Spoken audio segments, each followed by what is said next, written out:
Assalamualaikum warahmatullahi wabarakatuh. Kita lanjutkan lagi uraian tentang intisarinya surat Maryam, yaitu surat nomor 19 di dalam Quran Suci yang diuraikan di dalam suatu khutbah Jumat oleh Simon Al-Yasir. Saudara-saudara para pemirsa yang budiman, Assalamualaikum warahmatullahi wabarakatuh.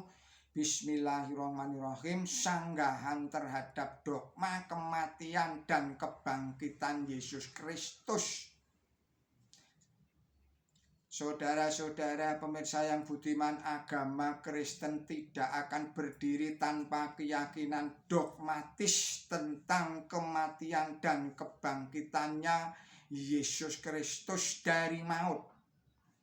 Untuk memperkuat dogma yang menyesatkan tersebut, para pendeta-pendeta Kristen bersusah payah mencari ayat-ayat Quran Suci lalu ditafsirkannya secara keliru. Ayat Quran Suci yang seringkali disalah tafsirkan itu adalah pernyataan Yesus Kristus yang berbunyi sebagai berikut. Bismillahirrahmanirrahim. Dan damai atas aku, Isa ibnu Maryam, pada hari aku dilahirkan dan pada hari aku meninggal dan pada hari aku dibangkitkan kembali. Surat Maryam surat 19 ayatnya 33. Ucapan Isa Al-Masih, damai atas aku, pada hari aku meninggal, ditafsirkan Isa atau Yesus Kristus mati atau meninggal dunia disalib. Dan pada hari aku dibangkitkan hidup kembali, ditafsirkan Yesus Kristus bangkit dari maut pada hari ketiga. Tafsiran tersebut jelas salah dan salah sekali. Yang dimaksud ialah Yesus Kristus meninggal di dalam keselamatan atau kedamaian sebagaimana para nabi utusan Allah Ta'ala lainnya.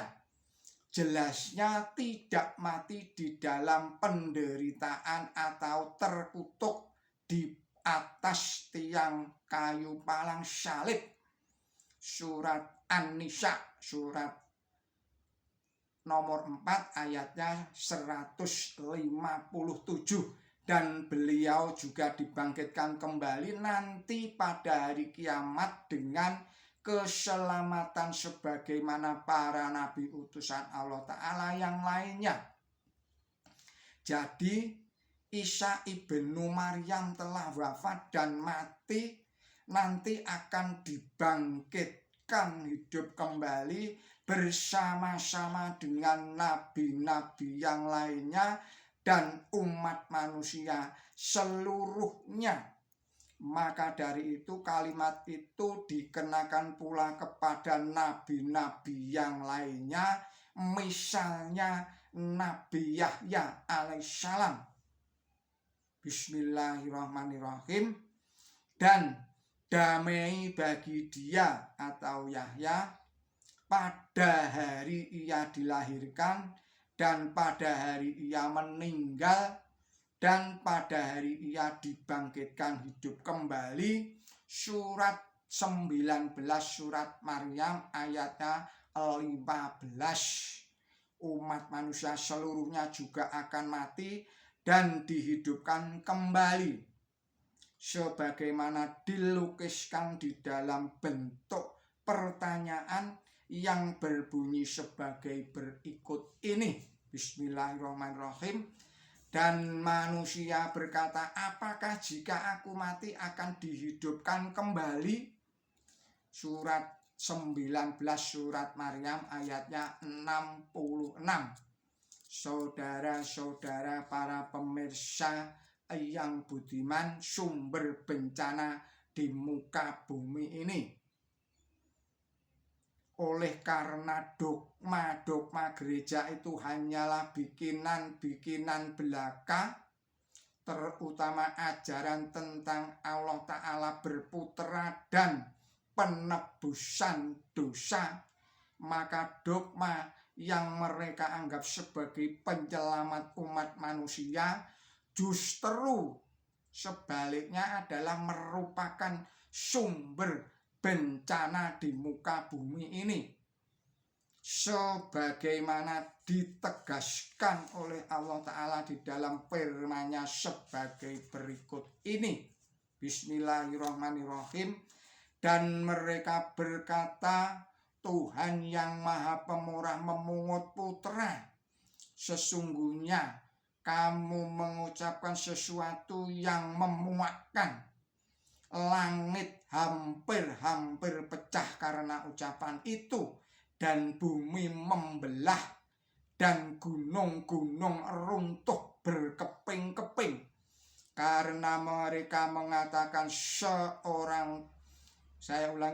karena mereka mengakukan seorang putra kepada Tuhan yang Maha Pemurah, dan tidak pantas bagi Tuhan yang Maha Pemurah untuk memungut putra.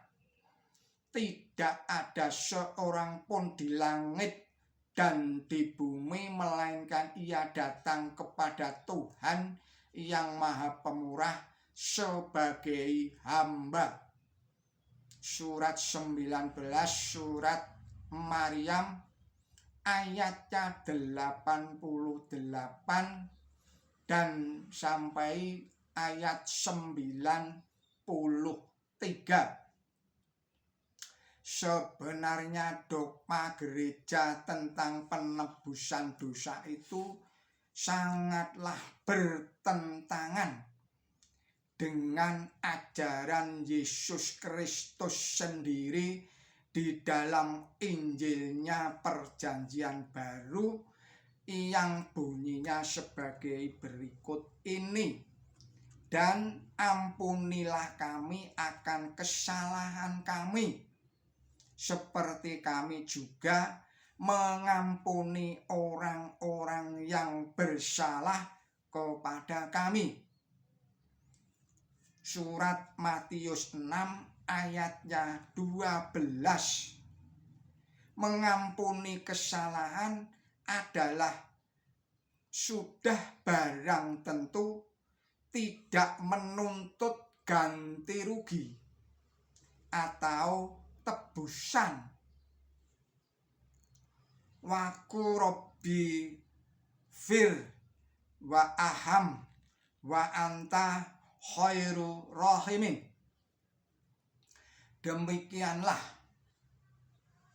uraian dari Simon Aliasir yang berjudul intisari dari surat Maryam, surat nomor 19 di dalam Quran suci.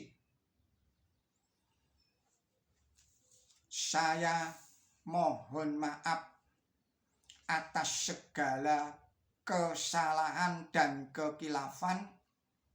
Billahi taufik wal hidayah. Wassalamualaikum warahmatullahi wabarakatuh.